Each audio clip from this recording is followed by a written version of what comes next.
Atropine is a tropane alkaloid and an anticholinergic medication that is used to reverse or block the action of the neurotransmitter acetylcholine. Acetylcholine is a major neurohumoral transmitter at autonomic, somatic, as well as central site. The anticholinergic drug atropine serves as a model for the rest of the drugs in this class.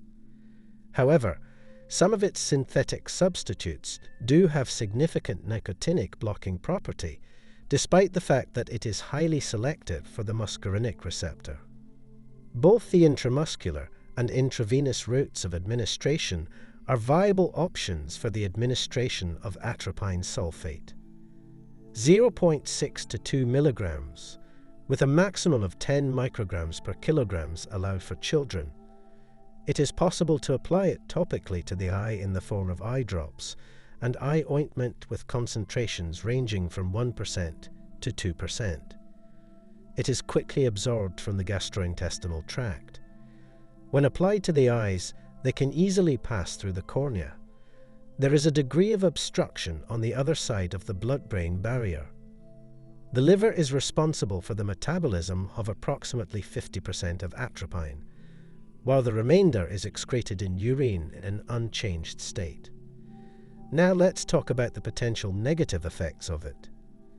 The use of atropine is associated with a relatively high incidence of the side effects. It is not usually serious, but it can be an annoyance. Dry mouth, difficulty swallowing and talking, flushed and hot skin, dilated pupil, photophobia, blurring of near vision, palpitations, excitement, psychotic behavior, ataxia, delirium, hypotension, weak and rapid pulse, cardiovascular collapse, and respiratory depression are some of the symptoms that can be brought on by this drug. Now let's talk about the different applications of it. Atropine is utilized for a wide range of medical conditions. It is used as a cardiac vagolytic, which means that it can be helpful in treating sinus bradycardia and partial heart block. In the management of peptic ulcer, it is utilized as a medication that serves as a preanesthetic. It is also used as a specific antidote for early poisoning caused by mushrooms or a bite from a snake. It is also used as a mydriatic, which means it causes the pupils to become dilate. However, individuals who have a narrow iridocorneal angle should not take atropine because it has the potential to bring on an episode of acute congestive glaucoma. When treating elderly males who have prostatic hypertrophy, exercise extreme caution.